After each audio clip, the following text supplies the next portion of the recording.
SMN production দেখুন, like করুন আর share করুন, সাবস্ক্রাইব করুন। মনটা সার্থক হয়ে যেত।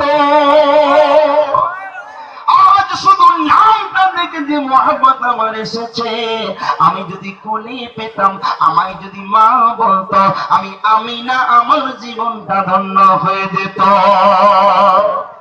একটা আওয়াজ আছে, আমি না, তুমি আমার হাবিবুল্লাহকে চোখে দেখোনি, শুধু নামটা দেখেছো।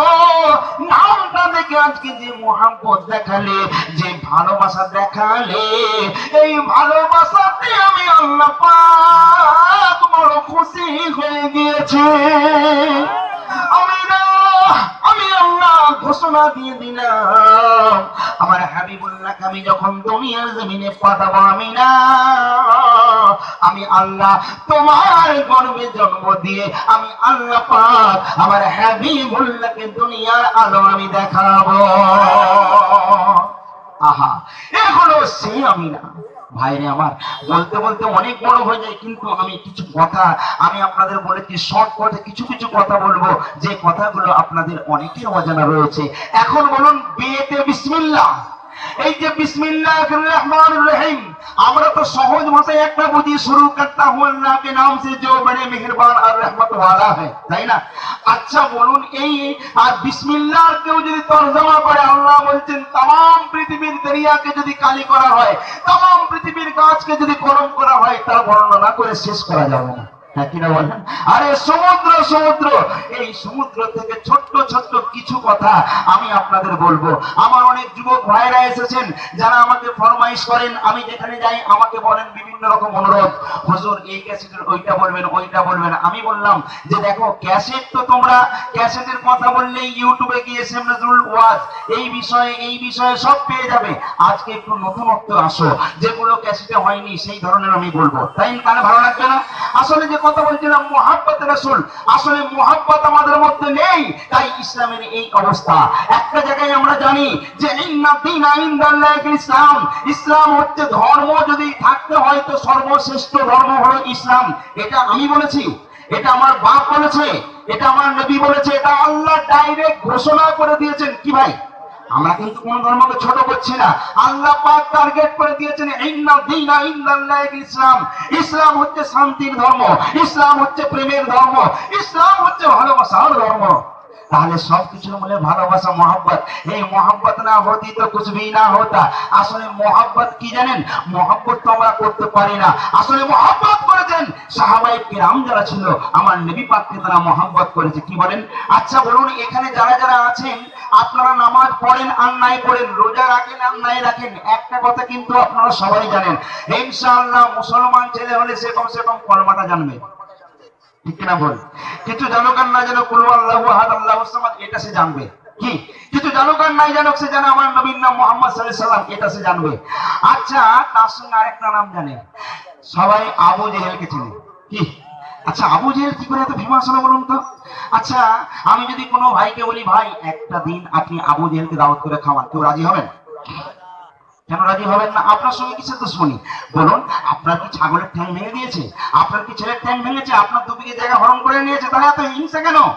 আসলে প্রত্যেকটা মুসলমান এই জন্য তাকে হিংসা করে, আবু জেহেলের নাম শুনলে পায়ের জুতো মনে পড়ে। কেন জানেন? আসলে সে ছিল গদ্দারের রাসূল। ঠিক না বল?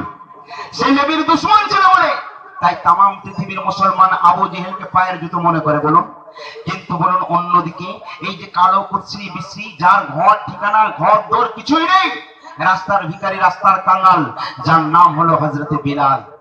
এই বিলালের যখন নাম শুনে মুসলমানরা তখন তাকে মাথার তাজ মনে করে। আহা, কেন বলুন তো? আসলে বিলাল ছিল মুহাব্বতের রাসূল। এই কেমন মুহাব্বত ছিল! রাসূলকে না দেখাই এত মহব্বত করেছিল হযরতে বিলালে হাবশী, এত মহব্বত, এত ভালোবাসা দেখে। এই বিলাল ছিল একজন কৃতদাস, মানে একজন চাকর। এর যে মালিক ছিল তার নাম উমাইয়া। উমাইয়া যখন খবর পেল, বিলালকে বোঝালো, বিলাল আমাদের কত খোদা আছে, আমাদের খোদার নাম টিয়া, পিয়া, হাবাল, রুবাল, এত খোদা থাকতে আর তুমি সেই নিরাকার খোদার রাসূল মুহাম্মদের প্রশংসা করছো, খবরদার এগুলো করো না। বিলাল বলছে, প্রেম হয়ে গেছে, মহব্বত হয়ে গেছে, তুমি তো প্রেমিক না, তাই প্রেমের কদর তুমি কেমন করে দেবে? দেখবেন একটা মোটরসাইকেলওয়ালা যদি রাস্তা দিয়ে যায়, একটা মোটরসাইকেলওয়ালা তাকে সতর্ক করে বলে ভাই এখন যেও না, বলে কেন? বলে ওখানে সার্জেন আছে। তার মানে একটা মোটরসাইকেল যদি অ্যাক্সিডেন্ট করে আরেকটা মোটরসাইকেল তাকে বাঁচায়। আর দেখবেন যার গাড়ি মোটরসাইকেল নেই, আপনি যদি একটা মুরগি চাপা দেন না, বলে সারা 500 টাকা দিয়ে যা, কারণ তার তো গাড়ি নেই, মানে আপনার উপরে অত্যাচার। তো একজন মোটরসাইকেল সহযোগিতা করে, করে না? একজন সাইকেল সহযোগিতা করে, একজন নামাজি সহযোগিতা করে। তো বিলাল বলছে তুমি যে আমার সহযোগিতা করবে, আমাকে যে ভালোবাসবে, তুমি তো প্রেমিক নও, তো ভালোবাসার কদর তুমি কেমন করে দিবি? উমাইয়া বলছে আমি ওইসব বুঝি না, আমার একটাই কর্তব্য, একটাই বলার উদ্দেশ্য, তুই মুহাম্মাদের নাম ছেড়ে দে। বিলাল বলছে ছাড়বো না। বিলালকে আপনারা জানেন কত কষ্ট দিয়েছে, কত কষ্ট। ওই বেঈমান উমাইয়া বুকের ভেতর পাথর তুলে দিয়েছে। বিলাল দম নিতে পারে না, শ্বাস নিতে পারে না। বিলালকে বলছে এখনো সময় আছে, বিলাল তুই ছাড়বি, হ্যাঁ কিনা বল।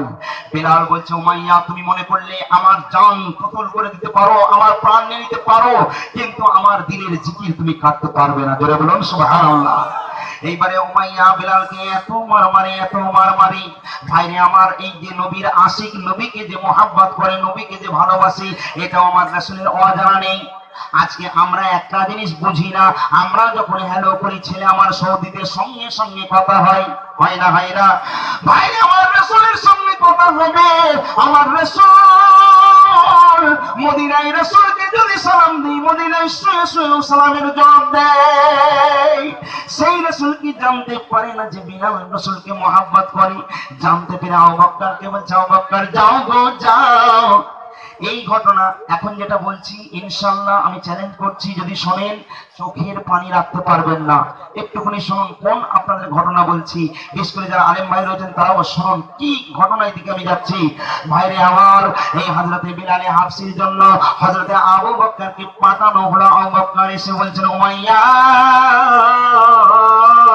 ও উমাইয়া তুমি কি বিক্রি করবে? আমি 200 দিনার দেব। 200 দিনার মানে অনেক টাকা, 200 দিনার মানে 2000 টাকা। তখনকার জামানায় একটা গোলাম বিক্রি হতো 5 দিনারে, মানে 5 টাকায়। আজকে 200 দিনার উমাইয়াকে দেবে বলছে আবু বকর। উমাইয়া বলে আবু বকর তুমি কি পাগল হলে? আবু বকর বলে হে গো হে, ঠিক বলেছো আমি পাগল। বলছে ভালোবাসার কোনো দাম হয় না। উমাইয়া বলছে যে গোলামের দাম 5 সিক্কা 5 দিনার নয়, তুমি আজকে 200 সিক্কা দেবে বলছো, এই কি পাগলপানা? তখন আবু বকর বলছে ভালোবাসার তো মূল্য হয় না, ভালোবাসা হলো সোনা দানার চেয়ে দামি। উমাইয়া বলছে দূর হয়ে যাক, এই গোলামকে নিয়ে চলে যাও। এই গোলামকে যখন আবু বকর কিনে নিল, আবু বকর তখন আবু বকরকে বলছে বিলাল আজ থেকে আপনি আমার মালিক। আবু বকর বলছে দেখ বোকা, আমার মালিক আমি, তোমার মালিক নই, তোমার আমার সারা দুনিয়ার মালিক হলেন আমার আল্লাহ। জয় বলুন সুবহানাল্লাহ। যাও বিলাল, আমি তোমাকে গোলামি থেকে আজাদ করে দিলাম। আচ্ছা বিলাল তুমি কাকে এত ভালোবাসো? বলছে আমি রাসূলকে। বলছে সেই রাসূলকে কাছে যদি আমি তোমায় নিয়ে যাই, তুমি কি রাসূলের কাছে যাবে?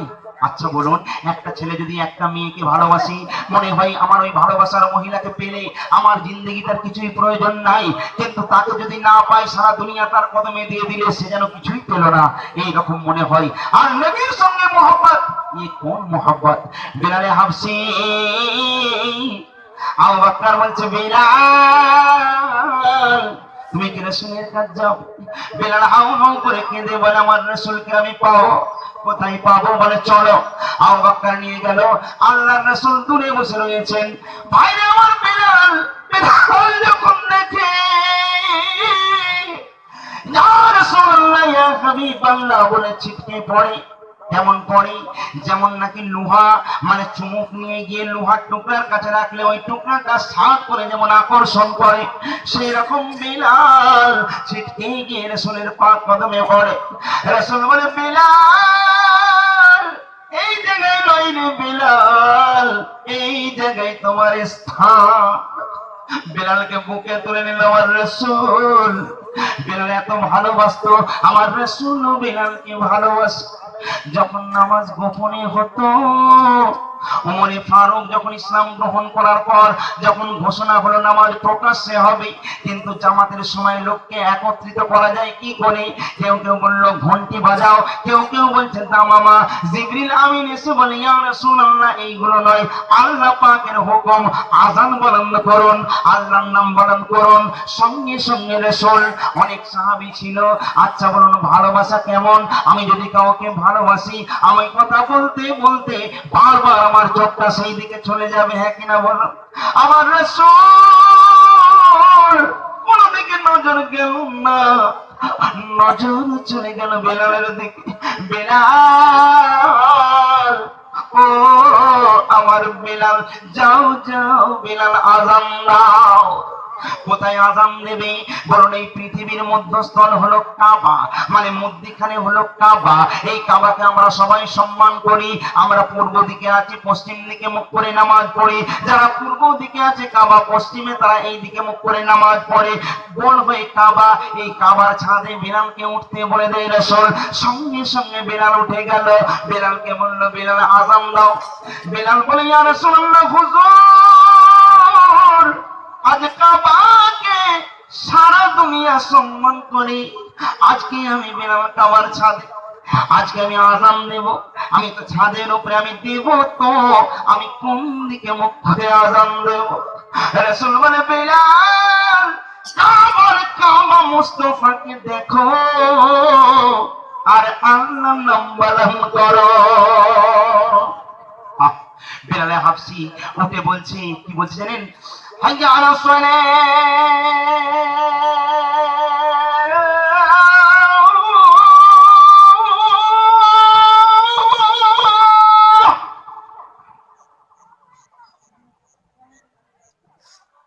হাইয়া আলা সালাহ।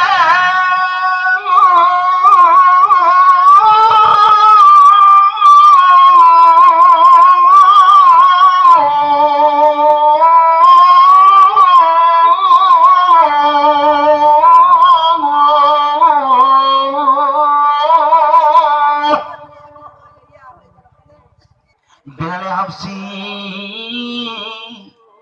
এই জবান থেকে যখন আযান দিয়েছে, এই আযান মক্কার মানুষ কোনদিন শুনে না।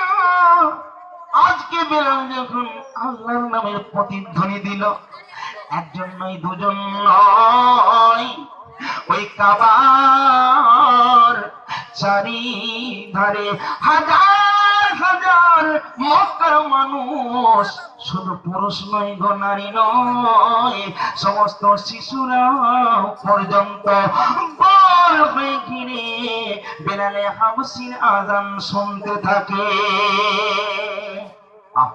বেলাল হাফসি যখন বলছে আশহাদু আল্লা ইলাহা ইল্লাল্লাহ,